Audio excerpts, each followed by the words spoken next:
আজকে গ্রামের মোড়লের বাড়িতে চুরি করব। এই বেটার অনেক টাকা। হরিপদবাবু মরে গেলে এত বড় সম্পত্তি খাবে কে? সময় নষ্ট না করে ঢুকে পড়ি। আরে এই তো পেয়েছি। এই লম্বা লোহার পাইপটা এইখানটা দিয়ে এইখানটা গিয়ে ঠেকেছে। তাহলে এই পাইপ দিয়ে এই ভেন্টিলেটর দিয়ে গিয়ে চুরিটা করি।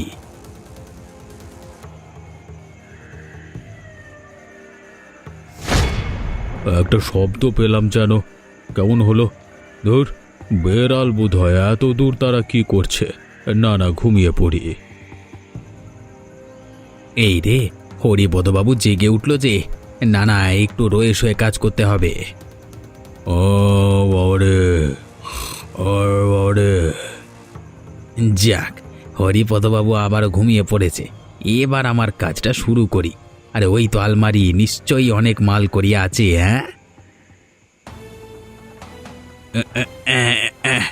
তালাটা কিছুতেই খুলতে পারছি না।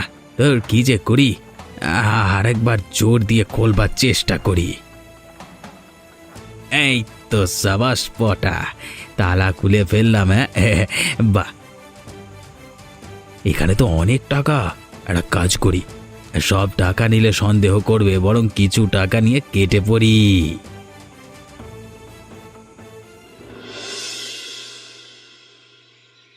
ওগো, কিছু খেতে দাও। কি খেতে দেই বলো তো? বাড়িতে খাবার জিনিস সব ফুরিয়ে গেছে। আমি আমার দিন হাজিরা কালকে তোমাকে দিয়েছিলাম, সেটা দিয়ে না হয় চাল ডাল কিনে আনতে। আমি গিয়েছিলাম, কিন্তু দোকানদার বলল আগের টাকা অনেক বাকি হয়ে গেছে, তাই সব টাকা শোধ না করতে পারলে কোনো জিনিস দেবে না। তাহলে কালকের হাজিরার টাকা দিয়েও কিছু আনতে পারলে না? ওই যে বললাম, আগের অনেক জিনিস বাকি হয়ে আছে, সব খাতায় লিখে রেখেছে। কালকে তুমি যে টাকা দিয়েছিলে সেটা দিয়েও আরও অনেক বাকি রয়েছে। সর্বনাশ! এইদিকে খিদেতে আমার পেটে ইঁদুর দৌড়ে বেড়াচ্ছে। যা আছে তাই দাও, আমি আর পাচ্ছি না খিদে সহ্য করতে। কি অভাগী আমি! তুমি খেতে চাইছো আর বাড়িতে কিছুই নেই। দুমুঠ চালই আছে শুধু। কি করে তোমাকে খেতে দিই বলো তো? তাই না হয় দাও। খিদেতে এমন অবস্থা হচ্ছে, মনে হচ্ছে যে সামনে ঘাসপালা যাই পাই গরুর মতো খাই। অভাব আমাদের সংসারকে গ্রাস করেছে, এভাবে আমরা না খেয়ে মরবো। ওগো, কিছু খেতে দাও, নইলে আমি যে মরে যাব। ঠিক আছে, আমি তোমাকে ভেনা ভাত করে দিচ্ছি, খেয়ে নাও। বেশ বেশ, তাই দাও। আচ্ছা, পটাকে তো দেখতে পাচ্ছি না, কোথায় গেল ও? জানি না, এই ছেলেটাকে নিয়ে আমি আর পারি না। পড়াশোনার ইতি টেনে শুধু ভবঘুরের মতো ঘুরে বেড়ায়। কোথায় কাজ করে দুটো টাকা রোজগার করে সংসারের হাল ধরবে তা না, শুধু বেয়াদপি করে বেড়ায়। ওর কথা বলে লাভ নেই, ভুলটা আমাদেরই। পটাকে ঠিকমতো শাসন করতে পারিনি, তাই ওর এই দশা। সত্যি আমাদের সব দিক দিয়েই কপাল পুড়েছে। একটা মাত্র ছেলে, সেও কেমন অবাধ্য হয়ে গেল। যাক, আমি তোমাকে ভ্যান ভাত করে দিচ্ছি।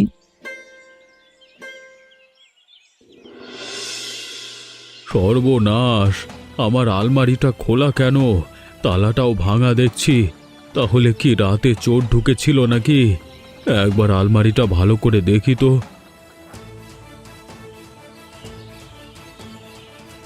হায় হায় হায় হায়, সর্বনাশ হয়ে গেছে আমার।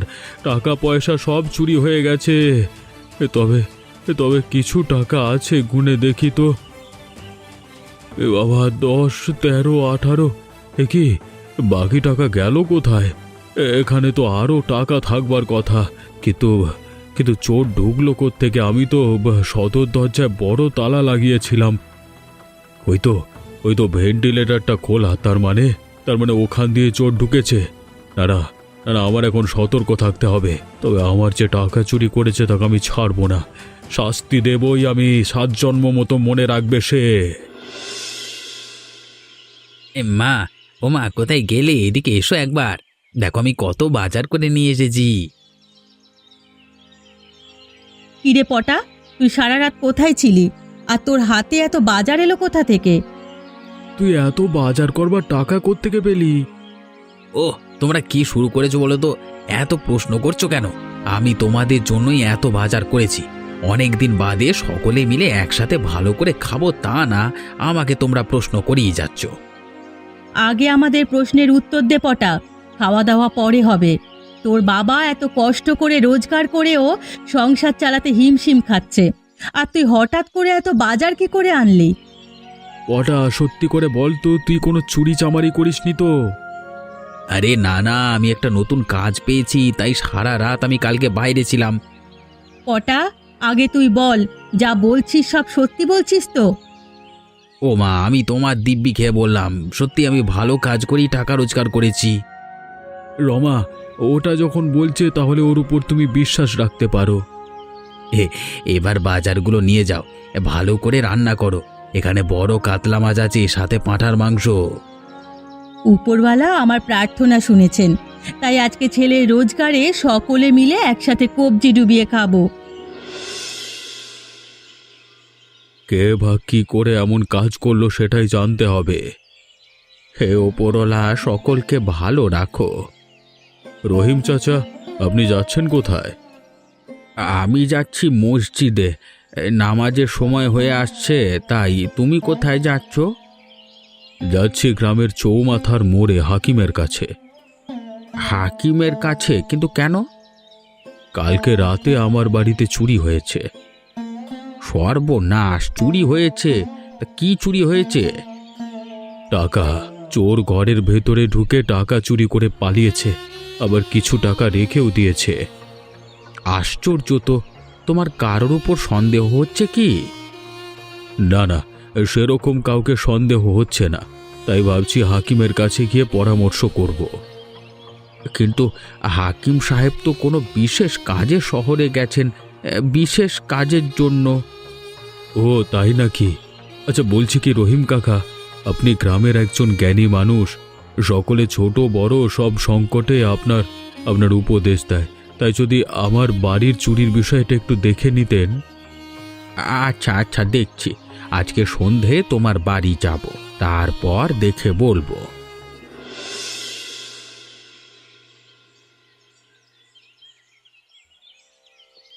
পটা, ওইভাবে হাত গুটিয়ে বসে আছিস, একটু আমাকে সাহায্য করতে পারিস তো? না না বাবা, আমি সব হাল চাষ করতে পারবো না। আমার উদ্দেশ্য অনেক বড়, কৃষিকাজ করলে জীবনে ধনী হতে পারবো না। ওরে বাবা, এসব চিন্তা ভাবনা তোর মাথায় কবে থেকে এলো? কাজ আর ছোট বড় হয় না রে। উফ বাবা, তোমার এই জ্ঞান দেওয়ার কথাবার্তা না আমার একদম ভালো লাগে না। তুই তো বসেই আছিস, এখন তো তোর কোনো কাজ নেই, তাহলে আমাকে সাহায্য করতে তোর অসুবিধেটা কোথায়? ওই যে বললাম, আমার ভাবনা চিন্তা তোমার থেকে অনেক বড়। আচ্ছা বলো তো, সারাটা জীবন এই কৃষিকাজ করে তুমি কি করলে? হতে পারে আমি গরিব, সেভাবে তোকে আর তোর মাকে সুখে রাখতে পারিনি, কিন্তু একটা কথা, এই গ্রামে আমার কোনো বদনাম নেই। হয়েছে হয়েছে বাবা, তোমার এসব বস্তা পচা মনোভাব আজকের যুগে চলে না। পটা, তোর কথাবার্তার ধরন খুব খারাপ হয়েছে, এভাবে কেউ কথা বলে? বাবা, সকাল সকাল আমার মাথাটা খেও না তো, আমাকে আমার মনে থাকতে দাও। তোর কথাবার্তা শুনে আমার ঠিক ভালো লাগছে না। কদিন ধরে দেখছি তোর মতিগতি চালচলন কেমন যেন অন্যরকম হয়ে যাচ্ছে। সত্যি করে বল তো, তুই কোনো খারাপ কাজে যুক্ত হসনি তো? বাবা, তোমার মাথাটা বোধহয় গেছে জানো, তুমি নিজেও কিছু করতে পারোনি আর আমাকেও কিছু করতে দেবে না। ধর,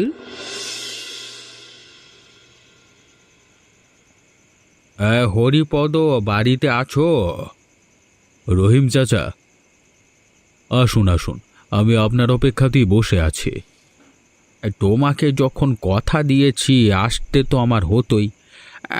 আমাদের একটা বিশেষ ব্যাপারে কথা হচ্ছিল একটু, তাই দেরি হয়ে গেল।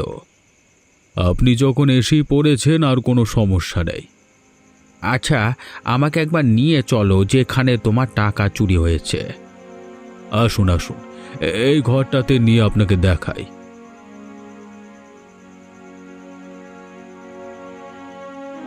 এই আলমারি থেকেই আমার কালকে রাতে টাকা চুরি হয়। বুঝতে পেরেছি, আমি একটু দেখে নিই চারিদিকটা। হ্যাঁ,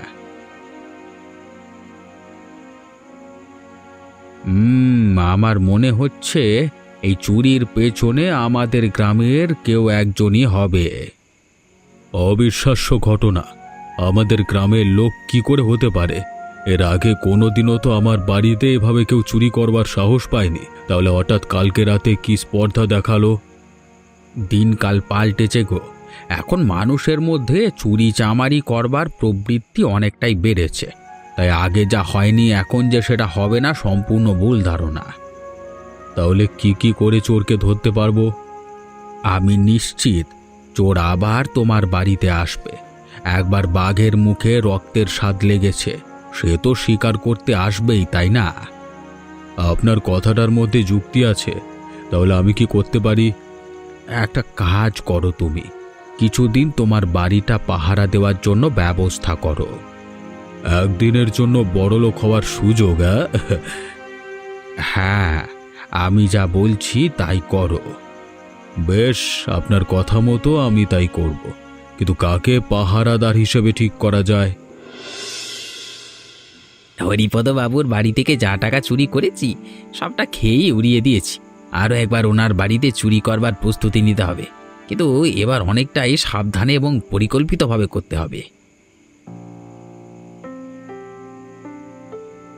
ওরে পটা, তুই একা একা মনে মনে কার সাথে কথা বলছিস? ও মা, তুমি আসলে এরপর আবার কাজে বেরোবো তো, তাই ভাবনা চিন্তা করছিলাম, বলতে পারি হিসেব করছিলাম। পটা, আমি ভীষণ খুশি যে তুই কাজে মনোযোগ দিয়েছিস, তার জন্য। তুই বড় হয়েছিস এবং আমরা এখন বৃদ্ধ হতে চলেছি। এই সংসারের হাল এখন তোকেই ধরতে হবে। তাই তো তোমাদেরকে খুশি করবার জন্য আমি বড় কাজ করতে নিয়েছি। একটা তুই অনেক বড় বড় কাছে ধরেছি, তাই না? আচ্ছা শোন, তুই না যে কাজ করিস তাকে তোর বাবাকেও সঙ্গে নিতে পারিস।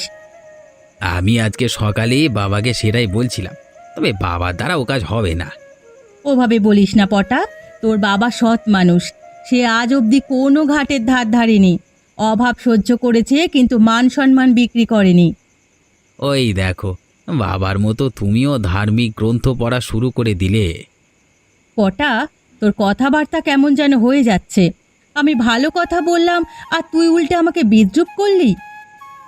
আমার আগামী চুরি করবার পরিকল্পনায় যদি বাবাকে সঙ্গে নিয়ে নিই তাহলে অনেকটা সুবিধা হবে, এতে আমিও সুরক্ষিত থাকব। তুই কিছু বললি পটা? হ্যাঁ মা, তুমি যে একটু আগে বলেছিলে বাবাকে আমার সাথে কাজে নেবার কথা, আমি রাজি আছি। তুমি বাবার সাথে কথা বলে দেখো, দুজনে মিলে বড় কাজ করতে পারলে তাড়াতাড়ি আমরা ধনী হয়ে যাব। বেশ, তাহলে আমি তোর বাবার সাথে আজকেই কথা বলছি।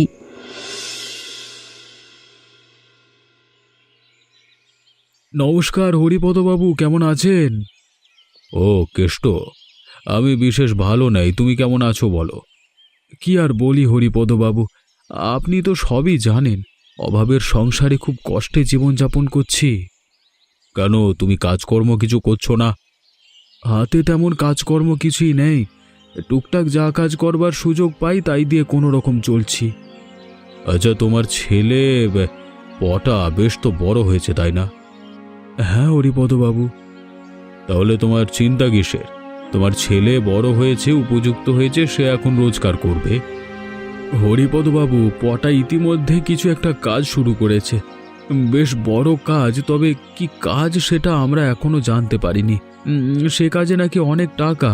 আমি ছেলের রোজগারে ধার ধারি না। আমি যতদিন জীবিত থাকব নিজের রোজগারে আমার এবং আমার স্ত্রীর পেট চালাবো। বাহ, তোমার চিন্তা ভাবনা দেখে আমি খুশি হলাম। হরিপদবাবু, এবার আপনি বলুন, আপনি কেমন আছেন? আমার মন মেজাজ ভালো নেই। আসলে দুদিন আগে আমার বাড়িতে চুরি হয়। রাত্রিবেলায় চোর ঢুকে আলমারি খুলে বেশ কিছু টাকা নিয়ে যায়। সেই চোরকে এখন আমি ধরতে পারিনি, তাই নিয়ে চিন্তিত। সর্বনাশ! আপনার বাড়িতে কার এত স্পর্ধা হলো চুরি করবার? সে তো আমিও বুঝে উঠতে পারছি না। আচ্ছা, কথা আমাকে একজন পাহারাদার জোগাড় করে দিতে পারবে? পাহারাদার? হ্যাঁ, পাহারাদার। আমার ঘরে প্রতি রাতে সে পাহারা দেবে, আর চোর ধরতে পারলে পুরস্কার হিসেবে আমি তাকে একদিনের জন্য বড় লোক করে দেব। একদিনের জন্য বড় লোক? আচ্ছা বাবু, একটা কথা বলছি, যদি অনুমতি দেন। বলো কেষ্ট। বলছিলাম, আমার কোনো পুরস্কারের দরকার নেই, তবে এই পাহারা দেওয়ার কাজটা যদি আমি করি তাহলে আপনার কোনো অসুবিধা আছে? না না, অসুবিধে কেন থাকবে? তবে তার বিনিময়ে আমি তোমাকে কি দেব বলো? আমি যদি চোর ধরে দিতে পারি তাহলে আপনার বাড়িতে আমাকে সবসময় একটা কাজের ব্যবস্থা করে দেবেন, যাতে আমি অন্তত দুবেলা দুমুঠো খেতে পারি। আমি এই বিষয়টা নিয়ে ভেবে দেখব। তবে আমি যে বললাম, প্রথমে এই লোককে আমি একদিনের জন্য হলেও বড় লোক করে দেব আমার বিষয় সম্পত্তি দিয়ে। রহিম চাচা, কেমন আছেন? আরে পটা, এখানে কি করছো? রহিম চাচা, আমি বড় কাজের পরিকল্পনা করছি। নদীর ধারে নিরিবিলিতে মাথায় অনেক ভালো বুদ্ধি আসে, তাই এখানে বসে আছি। বেশ বেশ পটা, তুমি তো দেখছি অনেক বড় কথা শিখেছ। হবে নাই বা কেন? এখন তো আর ছোট নেই, উপযুক্ত হয়েছ। মা বাবার ভরসা যে তুমি। রহিম কাকা, আসুন আমার সাথে নদীর ধারে একটু বসুন, দেখবেন খুব ভালো লাগবে। না না পটা, বসবার সময় নেই। আমি যাচ্ছি আমার কাজে। আমার আবার নামাজেরও সময় হয়ে গেল। ঠিক আছে রহিম চাচা, তাহলে অন্য একদিন কথা হবে। হ্যাঁ বেশ বেশ। আচ্ছা পটা, তোমাদের একটা কথা বলবার আছে। বলুন রহিম চাচা। বলছিলাম, হরিপদ বাবুর বাড়িতে কিছুদিন আগে চুরি হয়েছে, তাই উনি একজন পাহারাদার খুঁজছেন। যদি তোমার চোখে কেউ থাকে এ কাজ করবার মতো, তাহলে একবার জানিও। হ্যাঁ, যা ভেবেছিলাম তাই। হরিপদবাবু অনেকটা সতর্ক হয়েছে। বাবাকে সঙ্গে নিয়ে পরের পদক্ষেপ নেওয়াটা বুদ্ধিমানের কাজ হবে। কি পটা, মনে মনে কি ভাবছো? না না, ওই আর কি বলছিলাম যে হরিপদবাবু এই কাজের জন্য কি বকশিশ দেবেন? যদি সেই পাহারাদার চোরকে ধরতে পারে, তাহলে তাকে একদিনের জন্য বড়লোক হওয়ার সুযোগ দেবেন। ও তাই নাকি? তাহলে তো পাহারাদার খুঁজতেই হয়। ঠিক আছে, আমি দেখছি।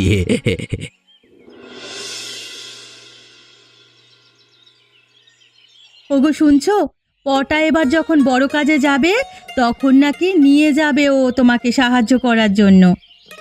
ওটা আমাকে নিয়ে যাবে বিশ্বাস হচ্ছে না, কারণ ওর চিন্তাধারা এবং আমার চিন্তাধারার মধ্যে অনেক পার্থক্য আছে। ওগো জিদ করো না, পটা ছেলে মানুষ, ওর ভাবনা চিন্তা তো একটু অন্যরকম হবেই। দেখবে আরও যখন বয়স হবে তখন ঠিক পরিণত হয়ে যাবে। দেখা যাক। আচ্ছা বলছিলাম, হরিপদবাবু আমাকে একটা কাজের সুযোগ দিয়েছে। ওনার বাড়িতে কিছুদিন আগে রাত্রিবেলায় চুরি হয়েছে, বেশ কিছু টাকা নাকি চোর নিয়ে গেছে আলমারি খুলে। সর্বনাশ! কিন্তু কে করলো এই কাজ? সেটাই জানবার জন্য, মানে চোরকে ধরবার জন্য হরিপদবাবু পাহারাদার খুঁজছিলেন। আমাকে বলাতে আমি রাজি হয়ে গেলাম। উনি এটাও বললেন যদি কেউ চোর ধরে দিতে পারে তাহলে তাকে একদিনের জন্য বড়লোক করে দেবে। সে কি, একদিনের জন্য বড় লোক? আমি বুঝে উঠতে পারলাম না। যাক, হরিপদবাবুর ব্যাপারে উনি বুঝবেন। আমি হরিপদবাবুকে বললাম যে যদি আমি চোর ধরে দিতে পারি তাহলে উনি যেন ওনার বাড়িতে আমার একটা স্থায়ী কাজের ব্যবস্থা করে দেন। সেক্ষেত্রে আমাদের অভাব অনেকটা দূর হবে। বেশ ভালো কথা। তাহলে আর না ভেবে তুমি হরিপদবাবুর বাড়িতে পাহারাদারের কাজ করা শুরু করে দাও। আচ্ছা আচ্ছা, একটা কথা বলি, যদি আমাকে কাজে সাহায্য করে ও, তাহলে ভবিষ্যতে আমরা অনেক উপকৃত হব। তুমি একবার ওকে বলে কালকে আমার সাথে পাঠিও। বাবা, আমি তোমাকে সাহায্য করব তোমার কাজে, এবং তুমিও আমাকে সাহায্য করবে। মানে দুজন দুজনাকে সাহায্য করব। একদিনের জন্য বড়লোক হয়ে যাব, কেমন? ওটা আমি এজন্যই তোর চিন্তাধারাকে পছন্দ করি না। শুধু টাকা আর বড় লোক, এই ধান্দাই তোর মুখে। আগে কাজটা তো কর। বাবা, তোমার মতো চিন্তা ভাবনা করলে তাহলে যে সারা জীবন ওভাবেই কাটবে আমাদের। আহা, তোমরা ঝগড়া করো না তো। একটা কাজ করতে যাচ্ছ দুজনে মিলে, সেটা ভালোভাবে করার চেষ্টা করো। আর বেশি কথা বাড়িও না। হরিপদ বাবুকে গিয়ে বলো যে তোমরা বাবা ছেলে মিলে ওনার ঘর পাহারা দেবে। আমি এক্ষুনি যাচ্ছি গো। হরিপদ, পাহারা দেবার ব্যবস্থা কিছু হলো? আমি কালকে বাজার যাবার সময় ওই কেষ্টর সাথে সাক্ষাৎ হয়, তখন পুরো বিষয়টাকে বললাম আর কেষ্ট আমাকে সাহায্য করতে রাজি হয়েছে। কেষ্টর ছেলে পটার সাথে আমারও আজকে সাক্ষাৎ হয়। আমিও তাকে বলি পাহারাদারের বিষয়টা। আজকে বিকেলবেলায় কেষ্ট এসে আমাকে বলে গেল যে বাবা ছেলে মিলে, মানে দুজনেই নাকি আমাদের বাড়ি পাহারা দেবে। বাহ, এ তো ভালো কথা। তাহলে আমার মনে হচ্ছে চোর খুব শীঘ্রই ধরা পড়বে। বলছিলাম আজকে রাতে আপনাকে আমি আমার বাড়িতে থাকবার অনুরোধ করছি, দয়া করে আমার অনুরোধ রাখুন। ঠিক আছে, এত করে যখন বলছো তাহলে তোমার অনুরোধ কি করে ফেলতে পারি বলো। ওটা হরিপদবাবু শুয়ে পড়েছে, এবার আমাদের কাজ শুরু করি। আজকে প্রথম দিন, তাই তৎপর হয়ে পাহারা দেওয়া শুরু করি। আর শোন, ঘুমিয়ে পড়িস না। বাবা তুমি চিন্তা করো না, আমি ঘুমাবো না, একদম সজাগ থাকবো। বেশ, তাহলে আমরা ঘরের বাইরে নিজেদের সুবিধা মতো দাঁড়িয়ে পড়ি। বাবাকে নিচে পাঠিয়ে দিই, আমি এখানেই থাকি। তাহলে পাহারা দেবার বাহানা করে হরিপদবাবুর মাল সরাতে পারবো। কি ভাবছিস কি রে? বাবা তুমি নিচে মানে বাড়ির সদর দরজায় থাকো, আমি উপর তলায় হরিপদবাবুর ঘরের কাছে থাকি। কারণ যদি চোর ঢুকে প্রথমে নিচের তলায় এসে তারপর মানে ওপরে উঠবে, তাই না? আর তুমি নিচে থাকলে চোরকে তুমি সহজেই ধরতে পারবে। বাহ, তুই তো বেশ বুদ্ধিমানের মতো কথা বলেছিস। তাহলে আমি চলে যাচ্ছি। হ্যাঁ, এবার জমবে মজা, পাহারাও হবে, চুরিও হবে।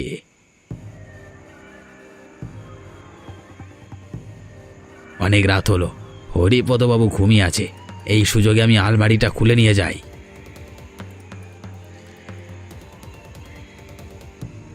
এই তো অনেক টাকা, আজকার কিচ্ছু রাখবো না, সব ঝেড়ে দেবো। পটা সব ঠিক আছে তো? কে রে? হরিপদবাবু জেগে জেগে পড়েছে? এই টাকাগুলো কোথায় রাখি? একটা কাজ করি, বাবা নিচে আছে, ওপর থেকে বাবাকে মানে দিয়ে দিই। যাই একটু জানলার দিকে যাই, তারপর ছুঁড়ে ফেলে দিই। এটা কি পড়লো ওপর থেকে? আরে এ তো টাকা, নিশ্চয়ই পটা চুরি করেছে, তাই পালাতে না পেরে টাকার থলি বাইরে ফেলে দিয়েছে। সকালে হরিপদবাবু ঘুম থেকে উঠবার পর ওনাকে টাকাগুলো দিয়ে দেব।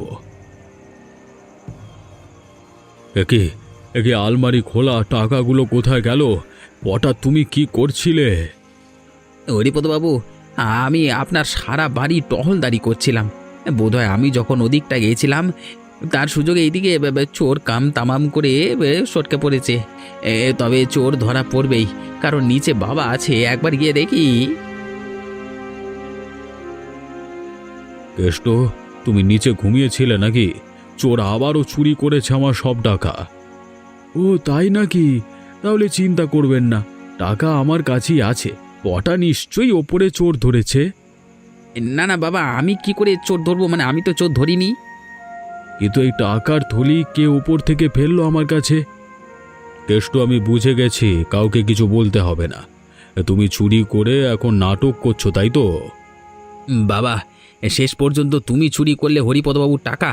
আমাকে জ্ঞানের কথা বলো সবসময়, আর আজকে তুমি চি চি চি চি চি। না না, ওসব মিথ্যে কথা বলছে, আমাকে ভুল বুঝছো তোমরা। কেষ্ট, আমি তোকে বিশ্বাস করে অনেক ভুল করেছি রে। কেষ্ট চুরি করেনি, করেছে পটা, আর এখন নিজের বাবাকেই ফাঁসাচ্ছে। আমি ভোর রাতে নামাজ পড়বার জন্য উঠি, তখন আমি হরিপদ বাবুর ঘরে শব্দ পাই। আমি লুকিয়ে দেখি পটা আলমারি খুলে টাকা চুরি করছে। তারপর পুরো বিষয়টা আমি নিজের চোখে দেখি। পটা, তার মানে তুমি আসল চোর? এবার আর তোমার রক্ষে নেই, বাকি জীবন তোমার কারাগারে কাটাবার ব্যবস্থা করছি। কি কপাল আমার, শেষমেশ নিজের ছেলে আমাকে চোর সাব্যস্ত করে ফাঁসাতে চাইল। শান্ত হও, ও পড়ালা আছে, ওনার বিচার কখনো ভুল হয় না। হরিপদ, তুমি কেষ্টর সততার জন্য ওকে বকশিশ দেবার ব্যবস্থা করো। হ্যাঁ, আমি কালকের দিনের জন্য আমার সমস্ত বিষয় সম্পত্তির মালিকানা দিলাম ওকে। হরিপদবাবু, আমি আগেই বলেছিলাম আমি আপনার ওসব কিছু চাই না, আমার কিচ্ছু দরকার নেই। বেশ একটা স্থায়ী কাজের দরকার। বেশ, তাহলে তাই দিলাম। এমনই মজার মজার গল্প দেখতে আমাদের চ্যানেলটিকে সাবস্ক্রাইব করতে ভুলবেন না।